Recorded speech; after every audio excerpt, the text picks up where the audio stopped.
Hello everyone, welcome back to my channel. तो ये आपका टेस्ट नंबर 2 है, ठीक है। यूपीपीसीएस एंड आरओएआर की सीरीज आपकी स्टार्ट की है। जीएस के क्वेश्चंस होंगे सारे इसमें, और किसी भी पर्टिकुलर सब्जेक्ट से नहीं लिए गए हैं, सारे ही सब्जेक्ट को इसमें कंबाइन करके लिया गया है। ओके, बाकी एक पहला टेस्ट आ चुका है। जो भी न्यू स्टूडेंट हैं वो जाके प्लेलिस्ट में देख सकते हैं। प्लेलिस्ट का लिंक वीडियो के डिस्क्रिप्शन बॉक्स में आप लोगों को मिल जाएगा, ठीक है। इसके अलावा 2021 के लिए यूपीपीसीएस के लिए हमारी जो है हमारा कोर्स चल रहा है, साइट पर चल रहा है। साइट का लिंक वीडियो के डिस्क्रिप्शन बॉक्स में है, ठीक है। तो वहाँ पर जा कर के अगर आप इंटरेस्टेड हैं तो कोर्स को वहाँ विज़िट कीजिए, और अगर आपको लेना है तो वो नंबर मैं आपको डेली ही दिखाती हूँ, और वो नंबर अभी दिखा दूँगी, ठीक है। मैं अभी इसलिए नहीं दिखा रही हूँ क्योंकि आप लोगों को आंसर दिख जाएगा। ओके, तो चलिए स्टार्ट करते हैं। फर्स्ट क्वेश्चन है हमारा, निम्नलिखित में से किन पवनों को सन्मार्गी पवनें भी कहते हैं। ओके, तो आपके ऑप्शन है, ऑप्शन नंबर ए पछुआ पवनें, ऑप्शन नंबर बी व्यापारिक पवनें, ऑप्शन नंबर सी ध्रुवीय पवनें, ऑप्शन नंबर डी उपरोक्त में से कोई नहीं, ठीक है। तो करेक्ट आंसर इज बी, क्योंकि जो व्यापारिक पवनें होती हैं उनको सन्मार्गी पवनें भी कहते हैं, ठीक है। जान लेते हैं, उपोष्ण उच्च दाब कटिबंधों से भूमध्य रेखीय निम्न दाब कटिबंधों की ओर चलने वाली पवनों को व्यापारिक पवनें कहते हैं। इनको ही हम सन्मार्गी पवनें भी कहते हैं। ओके, नेक्स्ट है क्वेश्चन नंबर 2। आपके ये कुछ 4 यहाँ पर वो दिए गए हैं, पॉइंट दिए गए हैं। सुंडा गर्त, सेकंड है डायमेंटिना गर्त, थर्ड है प्यूर्टो रिको गर्त, और चौथा है आपका साउथ सैंडविच गर्त, ठीक है। क्वेश्चन पूछा गया है, उपरोक्त में से कौन हिंद महासागर में स्थित हैं। ऑप्शन है, ऑप्शन नंबर ए केवल एक, ऑप्शन नंबर बी 1 और 2, ऑप्शन नंबर सी 2 व 3, ऑप्शन नंबर डी 3 व 4, ठीक है। तो बताइए इनमें से कौन से ऐसे गर्त हैं जो कि हिंद महासागर में स्थित हैं। ओके, तो वह है आपके एक सुंडा गर्त और डायमेंटिना गर्त जो हैं, ये दोनों ही वहाँ पर हिंद महासागर में स्थित हैं।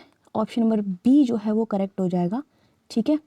सुंडा गर्त व डायमेंटिना गर्त हिंद महासागर में स्थित हैं, जबकि साउथ सैंडविच और प्यूर्टो रिको गर्त की अगर हम बात करते हैं तो वो अटलांटिक महासागर में स्थित हैं।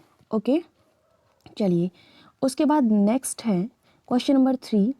निम्न युग्मों में से कौन सा सुमेलित नहीं है, ठीक है। क्वेश्चन को एक बार ध्यान से पढ़ लीजिएगा कि इसमें नहीं पूछा गया है, ठीक है। तो जान लेते हैं, पहला जो है एड्रोड द्वीप अंडमान एवं निकोबार द्वीप समूह, श्रीहरिकोटा द्वीप जो है आंध्र प्रदेश में बताया गया है, माजुली द्वीप असम में बताया गया है, एंड व्हीलर द्वीप ओडिशा में बताया गया है। बहुत ही इजी क्वेश्चन है, आपको पता होना चाहिए, जिसमें से ये जो आपका ए है यानी कि एड्रोड द्वीप वाला जो है वो गलत है, ये यहाँ पर स्थित नहीं है। एड्रोड द्वीप जो है वो लक्षद्वीप में स्थित है, ठीक है। ये लक्षद्वीप का सबसे बड़ा द्वीप है। अन्य युग्म जो है वो बिल्कुल सही है, आप एक बार और चेक कर सकते हैं, ठीक है। चलिए क्वेश्चन नंबर 4, निम्नलिखित में से किस नदी को हिमाचल प्रदेश में चंद्रभागा नाम से जाना जाता है। ऑप्शन है Ravi, option number A Ravi, option number B Beas, option number C Sutlej, option number D Chenab. बताइए कौन सी नदी ऐसी है जिसको हिमाचल प्रदेश में चंद्रभागा के नाम से जाना जाता है। स्टेट का नाम भी याद रखना, ठीक है। तो वो है आपकी चिनाब नदी, जिसको चंद्रभागा के नाम से जाना जाता है। ओके,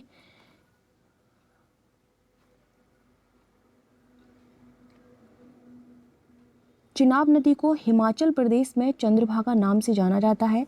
चिनाब नदी हिमाचल प्रदेश में बारालाचाला दर्रे के पास से निकलती है। यह सिंधु की विशालतम सहायक नदी है। यहाँ से एक फैक्ट ये क्लियर होता है कि ये कौन सी नदी की सहायक नदी है, तो ये सिंधु नदी की जो है सहायक नदी है। दूसरा ये फैक्ट जो है ये भी इम्पोर्टेंट है। ओके, क्वेश्चन नंबर 5, ये आपको कथन और कारण वाला आपका क्वेश्चन है। यहाँ पर आपको दिए गए हैं दोनों। कथन जो है आपका वो है, भारत में अधिकांश खनिज प्रायद्वीपीय भारत में पाए जाते हैं। 2 बार ये हो गया है, थोड़ा टाइपिंग मिस्टेक है, ठीक है। कारण ये है इसका, उत्तर भारत के मैदानी भाग खनिजों की दृष्टि से कमजोर क्षेत्र हैं, यहाँ न के बराबर खनिज पाए जाते हैं। ओके, तो देख लेते हैं इनके ऑप्शन। ए व आर दोनों सही हैं तथा आर ए की सही व्याख्या करता है। ठीक है, आप चाहे तो वीडियो को पॉज करके क्वेश्चन को दोबारा पढ़ सकते हैं। ऑप्शन नंबर बी, ए व आर दोनों सही हैं परंतु आर ए की सही व्याख्या नहीं करता है। सी है ए सही है परंतु आर गलत है। नेक्स्ट है डी, ए गलत है परंतु आर सही है। ठीक है, क्वेश्चन को आप चाहें तो दोबारा देख सकते हैं एक बार। तो जो करेक्ट आंसर है वो है इसका आपका ए व आर दोनों सही हैं परंतु आर ए की सही व्याख्या नहीं करता है। ठीक है, एक्सप्लेनेशन में आपको देख लेते हैं। व्याख्या, कथन व कारण दोनों ही सही हैं लेकिन कारण जो है वो कथन की सही व्याख्या नहीं करता है। ओके, तो दोनों ही स्टेटमेंट सही है, तो एक्सप्लेनेशन वाला तो कुछ है नहीं है, लेकिन हाँ सिर्फ इतना सा इसमें रीज़न है कि वो उसकी एक्सप्लेनेशन सही नहीं दे रहा है, that's why it is wrong. Okay, next है क्वेश्चन नंबर 6। इसमें आपको सही सुमेलित करना है इसको। ठीक है, तो ये आपको कुछ झील दी गई हैं और वो किस टाइप की झील है ये आपको बताना है, कूट के माध्यम से सही उत्तर बताना है। ठीक है, पहले इनको सही सुमेलित तो कर लें हम, उसके बाद ही तो चेक करेंगे कि कौन सा हमारा सही है कौन सा सही नहीं है। ठीक है, तो कोलेरू झील के सामने यहाँ पर लैगून झील लिखा हुआ है। ठीक है, जबकि कोलेरू झील जो है वो कैसी झील है, एक डेल्टाई झील है। ओके, और कोलेरू झील कहाँ पर है, आंध्र प्रदेश में है। ठीक है, ये एक मीठे पानी की झील है और आंध्र प्रदेश में है। सेकंड है लोनार झील। ये लोनार झील जो है वो किस टाइप की है, ये क्रेटर झील है। ठीक है, जो कि महाराष्ट्र में है। ओके, क्रेटर आई थिंक आप सभी जानते होंगे, जो ज्वालामुखी होता है उसके ऊपर इस तरीके से क्रेटर बन जाता है। ठीक है, तो उसमें बारिश वगैरह का जो पानी वगैरह भर जाता है वही झील का निर्माण वहाँ पर हो जाता है। ओके, लोनार झील के बारे में एक फैक्ट ये भी है, अभी ये चर्चा में रही थी हाल ही में, कि इसका पानी जो है वो पिंक होता जा रहा है। ठीक है, तो उसके पीछे एक एग्जैक्ट रीज़न तो नहीं मालूम, लेकिन हाँ उसका रीज़न ये हो सकता है कि पानी में पानी की लवणता और जो शैवाल है वो इसके पीछे का कारण हो सकता है, मे बी। उसके नेक्स्ट सी है। ठीक है, चिल्का। चिल्का झील जो है वो किस तरीके की झील है, वो एक लैगून झील है जो कि ओडिशा में है। आई थिंक लोग लैगून झील जो है वो आप जानते होंगे, वो इस तरीके से जैसे कि समुद्र से जो है वो उसका पानी थोड़ा आना जाना उसका रहता है, इस तरीके की होती है वो। यहाँ जैसे मान लीजिए ये समुद्र है, ठीक है, ये झील है, तो इससे उसका मतलब थोड़ा सा नाता होता है उसका, बस पानी इधर से ऐसे जाना आना रहता है उसका। ठीक है, तो लैगून झील इस प्रकार की होती है। उसके बाद नेक्स्ट है खुरपाताल हिमानी झील है, यही बचा है तो यही है। ठीक है, तो देख लेते हैं कि इसमें से हमारा सही है या नहीं। ओके, तो ए का तीसरा जो है हमने मिलाया है, ए के तीसरे, तो इसमें यहाँ पर 2 हैं। ठीक है, ऑप्शन नंबर बी अगर हम देखते हैं, उसके बाद नेक्स्ट हमने लोनार झील को, ओके, बी का दूसरा इसमें एक ही है और लोनार झील क्रेटर झील है। इट मीन्स आपका आंसर ए जो है वो करेक्ट हो जाना चाहिए। ठीक है, चाहिए क्या है, ये ए करेक्ट है। ओके, नेक्स्ट इसका एक्सप्लेनेशन एक बार देख लेते हैं। कोलेरू झील डेल्टाई झील है। ठीक है, जैसा कि मैंने अभी आपको बताया था। लोनार झील क्रेटर झील है। चिल्का झील, lagoon, Khurpatal, Himani. Next question number 7। Okay, निम्नलिखित कथनों पर विचार कीजिए व कूट से सही उत्तर चुनिए। 2 कथन आपको दिए गए हैं। एंडोसाइट नामक खनिज से एल्यूमिनियम का निष्कर्षण किया जाता है। सेकंड है भारत एल्यूमिनियम उत्पादन में आत्मनिर्भर राष्ट्र है। ऑप्शंस हैं, केवल एक सही है, केवल 2 सही हैं, या फिर 1 व 2 दोनों सही हैं, और डी है आपका न 1 सही है न ही 2 सही है। कल कुछ स्टूडेंट्स की एक शिकायत ये थी कि मैं ऑप्शंस को केवल ऑप्शन ए बोलती हूँ, उसके बाद ऑप्शन जो है वैसे ही पढ़ती चली जाती हूँ, ये नहीं बोलती हूँ कि ऑप्शन बी ऑप्शन सी। क्या मतलब, क्या बचपने वाली बात है ये कि मैं अगर ये बोल दूँगी ऑप्शन नंबर ए, अगर आप वीडियो को देख रहे हैं साथ में, तो आई थिंक इसको बोलने की ज़रूरत नहीं है कि ऑप्शन बी। या तो आप केवल उसे सुन रहे हैं तो केवल सुनिए मत, क्योंकि केवल सुनने से काम नहीं चलने वाला है, आपको उसको देखना भी पड़ेगा। ओके, तो आप देखिए साथ में तो पता चल जाएगा कि कौन सा ऑप्शन पढ़ रही है मैम। ओके, हाँ, तो हम वापस आ जाते हैं अपने क्वेश्चन पे। तो इसमें ये पूछा गया है कि कौन सा सही उत्तर है, ये हमें जानना है। ठीक है, तो केवल 2 जो है वो इसमें सही कथन है, यानी कि भारत एल्यूमिनियम उत्पादन में आत्मनिर्भर राष्ट्र है। This is the correct point. Okay, bauxite नामक खनिज से एल्यूमिनियम का निष्कर्षण किया जाता है। भारत एल्यूमिनियम उत्पादन में आत्मनिर्भर राष्ट्र है, जबकि ऊपर ये लिखा गया है कि एंडोसाइट नामक, ठीक है, लेकिन करेक्ट क्या है, बॉक्साइट। ओके, क्वेश्चन नंबर 8, यहाँ पर आपको डफला, मिरी, अबोर, मिश्मी ये किस राज्य की जनजातियों व पहाड़ियों के एक ही नाम है? Very very easy and very interesting and important question. Okay, I hope सभी को पता होगा इसका आंसर, जो कि अरुणाचल प्रदेश से संबंधित है। ठीक है, डफला, मिरी, अबोर, मिश्मी अरुणाचल प्रदेश की जनजातियों व पहाड़ियों के एक ही नाम है, जबकि मेघालय में गारो, खासी, जयंतिया पहाड़ियों व जनजातियों के ही नाम है। ये दोनों ही क्वेश्चन बहुत इंपॉर्टेंट है। ये वाला क्वेश्चन भी बहुत पूछा जाता है, हालांकि यहाँ इसका कोई जिक्र नहीं था, लेकिन ये फैक्ट इसलिए दिया गया है क्योंकि ये मोस्ट इंपॉर्टेंट है। कई बार पूछा जाता है और कई बार तो इनको क्रम में लगाने के लिए दे देगा, कुछ नहीं देगा तो दे देगा कि हाँ क्रम में लगा दीजिए इनको बस। ओके, तो याद रखना है।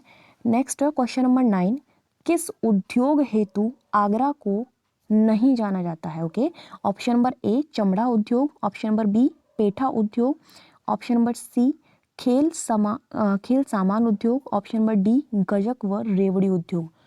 बताइए कि इनमें से कौन सा वो उद्योग है जिसके लिए आगरा को इंगित नहीं किया जाता है? तो गजक और रेवड़ी के लिए तो नहीं किया जाता है ना, कोई संबंध ही नहीं है। पेठा है, खेल सामान है, चमड़ा भी है, पेठा और चमड़ा तो बहुत फेमस है। तो डी जो है गजक व रेवड़ी के लिए वहाँ कोई नहीं है, लेकिन हाँ कहाँ पर है ये भी तो जान लेना चाहिए। गजक व रेवड़ी उद्योग हेतु लखनऊ को पहचाना जाता है। ओके, जबकि आगरा पेठा, खेल सामान व चमड़ा उद्योग के लिए जाना जाता है। ओके, नेक्स्ट है क्वेश्चन नंबर 10, उत्तर प्रदेश में स्थित हस्तिनापुर वन्य जीव विहार कितने जिलों में फैला हुआ है? Option number A 3, option number B 4, दिख गया होगा आंसर, पक्का है ना, कोई बात नहीं। Option number C 5, option number D 6। बताइए करेक्ट आंसर क्या है इसका? 5। हाँ दिख गया था वैसे तो आपको पहले ही, बट कोई दिक्कत नहीं है, थोड़ी सी चीटिंग भी कर लिया करो। व्याख्या है इसकी, हस्तिनापुर वन्य जीव विहार उत्तर प्रदेश का सबसे बड़ा वन्य जीव विहार है, जो मेरठ, मुजफ्फरनगर, हापुड़, अमरोहा, बिजनौर यानी 5 जिलों में फैला हुआ है। जिलों के नाम याद रखने हैं, बहुत रेयरली पूछ लेता है, यूपी स्पेशल से क्वेश्चन है ये ना। हम एक हर एक क्वेश्चन पे मेंशन करते हैं हम लोग कि ये किसका क्वेश्चन है, वो इसलिए क्योंकि टेस्ट सीरीज़ जो है हमारी पेड चल रही है। इफ़ यू आर इंटरेस्टेड तो आप वहाँ पर जाके विजिट कीजिए साइट पे, वहाँ पर कोर्स है, तो वो टेस्ट सीरीज़ भी चल रही है, तो वहाँ बताना हमें ज़रूरी होता है कि ये क्वेश्चन कहाँ से लिया गया है। ठीक है, तो PDF वगैरह आपको वहीं मिलेगी। ये सारे क्वेश्चन वहाँ के नहीं है, वहाँ अलग से दी जाएगी, लेकिन वहाँ हमारा यही पैटर्न रहता है, दैट्स वाई वही हमने यहाँ पर यूज़ किया है। ओके, सो ये 5 जिलों में फैली हुई है। नेक्स्ट है क्वेश्चन नंबर 11, निम्नलिखित में से कौन बुंदेलखंड की महिलाओं द्वारा कृष्ण जन्माष्टमी पर किया जाने वाला मयूर नृत्य है? Wow, what interesting question. Option number A Rai, option number B राहुला, ऑप्शन नंबर सी रवाला, ऑप्शन नंबर डी शायरा। बताइए कौन सा ऐसा नृत्य है जिसको महिलाएं जो हैं कृष्ण जन्माष्टमी पर बुंदेलखंड में करती हैं मयूर नृत्य के रूप में? ओके, वो है राई नृत्य जो है ये वहाँ पर किया जाता है महिलाओं के द्वारा। ठीक है, ऑप्शन नंबर ए करेक्ट हो जाएगा। राई बुंदेलखंड की महिलाओं द्वारा कृष्ण जन्माष्टमी पर किया जाने वाला मयूर नृत्य है। क्वेश्चन नंबर 12, ये आपको मेलों के नाम दिए गए हैं और यहाँ ये दिया गया है कि कहाँ पर इन मेलों को ऑर्गेनाइज किया जाता है। ठीक है, तो या फिर इनको आयोजित किया जाता है। पहला है कजरी मेला। क्वेश्चन क्या है इसमें, कौन सुमेलित नहीं है, सॉरी सुमेलित है या है ये पूछा गया है। ओके, तो कजरी मेला महोबा से मिलाया गया है, ध्रुपद मेला वृंदावन से मिलाया गया है और कालिंजर मेला जो है बांदा से मिलाया गया है। नो, ये तो वाराणसी में होता है ना, तो ये तो बिल्कुल सेंसलेस है। ठीक है, देख लेते हैं। ऑप्शन है केवल एक सही है, केवल 1 और 2, केवल 2 व 3, केवल 1 व 3। हाँ तो ऑफकोर्स ये वाला हमारा सही हो जाएगा, क्योंकि उसमें से पहला और तीसरा ही सही है, वृंदावन में नहीं होता है द्रुपद मेले का आयोजन। ठीक है, देख लेते हैं। हाँ, डी बिल्कुल हमारा सही है। कजरी मेला महुआ में आयोजित किया जाता है, द्रुपद मेला वाराणसी में आयोजित किया जाता है और कालिंजर मेला बांदा में। कई बार हम इन क्वेश्चंस को निगलेक्ट कर देते हैं कि नहीं ऐसे क्वेश्चन पूछे नहीं जाएंगे मेले वेले वाले, लेकिन क्वेश्चन पूछे जाते हैं, याद रखना इस चीज़ को। ठीक है, तो हल्के में मत लेना इनको। क्वेश्चन नंबर 13, निम्नलिखित कथनों में से कौन सा गलत है? उत्तर प्रदेश, ऑप्शन नंबर ए है, उत्तर प्रदेश की सबसे लंबी सीमा मध्य प्रदेश के साथ लगती है। Option number B, Uttar Pradesh की सबसे छोटी सीमा हिमाचल प्रदेश के साथ लगती है। ऑप्शन नंबर सी, छत्तीसगढ़ की सीमा सोनभद्र व मिर्ज़ापुर से लगती है। ऑप्शन नंबर डी, ललितपुर तीनों तरफ से मध्य प्रदेश से घिरा हुआ है। फर्स्ट ऑफ ऑल, इसका आंसर बताने से पहले एक बात क्लियर करती हूँ। पहली चीज़ तो आप लोगों को क्वेश्चन को बहुत ध्यान से पढ़ना है। यहाँ पूछा गया है कि कौन सा गलत है, इसके चक्कर में कई सारे आंसर्स गलत हो जाते हैं लोगों के। दूसरी चीज़, मैप को बहुत अच्छे तरीके से क्लियर करना है कि मैप जब तक आप मैप को नहीं देखोगे, मैप के अकॉर्डिंग नहीं पढ़ोगे, तब तक ये क्वेश्चंस क्लियर नहीं होने वाले हैं, क्योंकि ये क्वेश्चन आपको दिख रहा होगा कि ये मैप से ही पूछा गया है। ठीक है, और फिर चाहे वो यूपी का हो या इंडिया का हो या वर्ल्ड का हो, कहीं का भी हो, ठीक है, किसी भी कंट्री का हो। ओके, तो आ जाते हैं वापस अपने क्वेश्चन पर। ये पूछा गया कौन सा गलत है। होपफुली आपने तीनों ऑप्शन ध्यान से सुने होंगे या फिर दोबारा आप पढ़ सकते हैं। तो इसमें से जो गलत ऑप्शन है वो है आपका सी, यानी कि छत्तीसगढ़ की सीमा सोनभद्र व मिर्ज़ापुर से लगती है। ये तो गलत है। क्यों गलत है ये जान लेते हैं। क्योंकि छत्तीसगढ़ की सीमा सोनभद्र से लगती है, मिर्ज़ापुर से नहीं लगती। ओके, और बाकी के तीन ऑप्शंस बिल्कुल करेक्ट है। नेक्स्ट है, आम की किस प्रजाति को किचन गार्डन प्रजाति की संज्ञा भी दी जाती है? बताइए कौन सी प्रजाति है जिसको किचन गार्डन की संज्ञा दी गई है। ओके, तो इनमें से option number A alphonso, option number B Neelam, option number C Dasheri, option number D Amrapali. So that is Amrapali means to say option number D is correct. Amrapali का विकास दशहरी व नीलम के क्रॉस से हुआ है। आम की यह किस्म सघन बागवानी के लिए अच्छी होती है। इसे किचन गार्डन प्रजाति की संज्ञा भी दी जाती है। ओके, ठीक है। क्वेश्चन नंबर 15, भारत में सार्वजनिक वितरण प्रणाली को कब लागू किया गया था? बताइए कब लागू किया गया था, पता होगा। Option number A 1950, option number B 1951, option number C 1952, option number D 1953। Okay, then correct answer is 1950 में इसको लागू किया गया था। ओके, सार्वजनिक वितरण प्रणाली को 1950 में इम्प्लीमेंट किया गया था। या भारत में सार्वजनिक वितरण प्रणाली को 1950 में लागू किया गया था। आर्थिक रूप से कमजोर उपभोक्ताओं को सस्ती कीमतों पर आवश्यक उपयोगी वस्तुएं उपलब्ध कराना क्या था इसका उद्देश्य।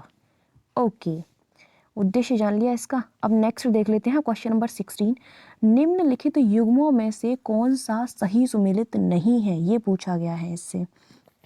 तो किस्म दी गई हैं और फसल दी गई हैं। ठीक है, कल्याण सोना क्या गेहूं की कोई किस्म है?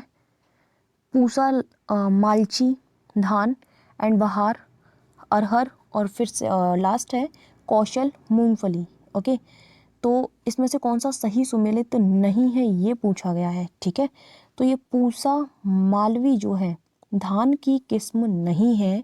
पूसा मालवी गेहूं की एक प्रजाति या फिर किस्म है। अन्य युग्म जो है वो बिल्कुल सही है। ओके, चलिए उसके बाद नेक्स्ट है क्वेश्चन नंबर 17, सही सुमेलित कीजिए तथा नीचे दिए गए कोड से सही उत्तर का चयन कीजिए। ओके, तो सही सुमेलित करना है इसमें। ऑप्शन नंबर ए तो यहीं पर दे रखा है, राष्ट्रीय मृदा सर्वेक्षण ब्यूरो। ठीक है, तो ये पूछा गया नागपुर में है वैसे ये, लेकिन कोई नहीं, पूरा क्वेश्चन देख लेते हैं हम पहले कि क्या है। राष्ट्रीय चीनी संस्थान, ठीक है, राष्ट्रीय चीनी संस्थान जो है वो कानपुर में है। केंद्रीय बागवानी संस्थान ये कहाँ पर है? मेज़ोफेमा एंड राष्ट्रीय आयुर्वेद संस्थान ये जो है आपका नागपुर में है। सॉरी, कुछ गलत हुआ है, नहीं नागपुर में नहीं है, ये जयपुर में है। वहाँ पर जो था वो जयपुर ऑप्शन था। ठीक है, सॉरी, ये नागपुर में तो वो था ना जो फर्स्ट ऑप्शन था। ठीक है, तो ये इसका जो करेक्ट आंसर होगा, आंसर ही देख लेते हैं, वहाँ उधर उधर भगेंगे। तो इसमें से जो करेक्ट आंसर है वो हमारा डी है।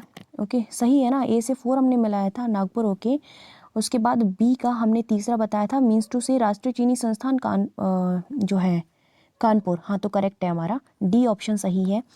यहाँ एक बार देख लेते हैं, राष्ट्रीय मृदा सर्वेक्षण ब्यूरो इन नागपुर, राष्ट्रीय चीनी संस्थान कानपुर, केंद्रीय बागवानी संस्थान मेजिफेमा, राष्ट्रीय आयुर्वेद संस्थान इन जयपुर। ओके, क्वेश्चन नंबर 18, निम्नलिखित स्थानों में से कौन वृष्टि छाया प्रदेश के अंतर्गत आता है? Okay, option number A Vidarbha, option number B उत्तरी Karnataka, option number C Telangana, option number D उपरोक्त सभी। बताइए कौन सा ऐसा है जो आता है या फिर नहीं आता है? सारे आते हैं ना, विदर्भ आता है, उत्तरी कर्नाटक, तेलंगाना, सारे ही आते हैं, तो ऑप्शन नंबर डी करेक्ट हो जाएगा। पवन विमुख ढाल को वृष्टि छाया प्रदेश कहते हैं। ठीक है, भारत में इस प्रदेश के अंतर्गत विदर्भ यानी कि महाराष्ट्र, तेलंगाना व उत्तरी कर्नाटक आते हैं। ओके, तो तीनों ही ऑप्शन आपके करेक्ट हो जाएंगे, it means option number D correct हो जाएगा। नेक्स्ट है क्वेश्चन नंबर 19, पश्चिमी विक्षोभ के संदर्भ में दिए गए कथनों पर विचार कीजिए व कूट से सही उत्तर चयन कीजिए। जिसमें आपका पहला स्टेटमेंट है, इसका उद्गम हिंद महासागर के रूप में होता है। बात किसके बारे में हो रही है? पश्चिमी विक्षोभों के बारे में हो रही है। सेकंड है, शीतकाल में रात्रि के तापमान में अत्यधिक कमी इन विक्षोभों के आने का पूर्व संकेत माना जाता है। तो ऑप्शंस हैं, केवल एक गलत है। पूछा क्या गया है? सही उत्तर पूछा गया है ना। केवल एक गलत है, केवल दो गलत है, या फिर दोनों गलत हैं, या फिर ना तो एक और ना ही दो। मुझे कुछ गड़बड़ लग रहा है इसमें, ये गलत हो गया है क्वेश्चन में ना, टाइपिंग मिस्टेक हो गई है थोड़ी। ओके, कोई बात नहीं, इसको ना हम छोड़ते हैं, इसको कल डिस्कस करते हैं, इसमें मेरे को लग रहा है कुछ गलत हुआ है। ठीक है, नेक्स्ट क्वेश्चन देखते हैं। क्वेश्चन नंबर, पश्चिमी विक्षोभ एक शीतोष्ण चक्रवात है जिसका उद्गम भूमध्य सागर के रूप में होता है। यह जेट धाराओं द्वारा भारत में लाया जाता है। शीतकाल में रात्रि के तापमान में वृद्धि इन विक्षोभों के आने का पूर्व संकेत माना जाता है।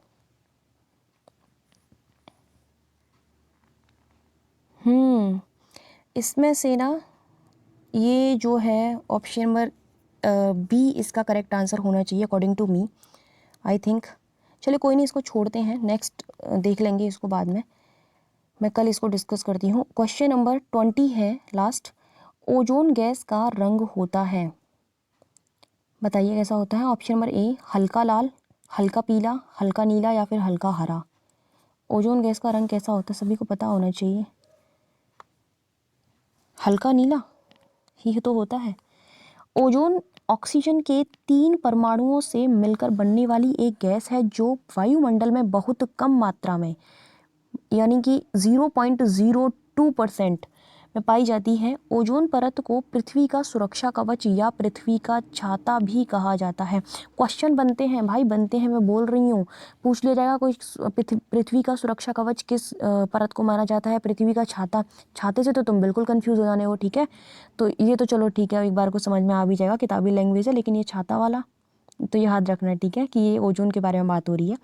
इसका रंग हल्का नीला होता है। ओजोन गैस की गंध सड़ी मछली जैसी होती है। आय हाय, ठीक है, याद रखना है इसको। कोई नहीं, सो इट्स ओके। क्लियर हो चुका है आपका ये पूरा टेस्ट, जिसमें आपके 20 क्वेश्चंस थे, कंप्लीट हो चुके हैं। बहुत अच्छे क्वेश्चन इसमें लाए जा रहे हैं। एक क्वेश्चन में थोड़ा सा कुछ कंफ्यूजन हो गया था, बट कोई नहीं, उसको कल हम चेक कर लेंगे।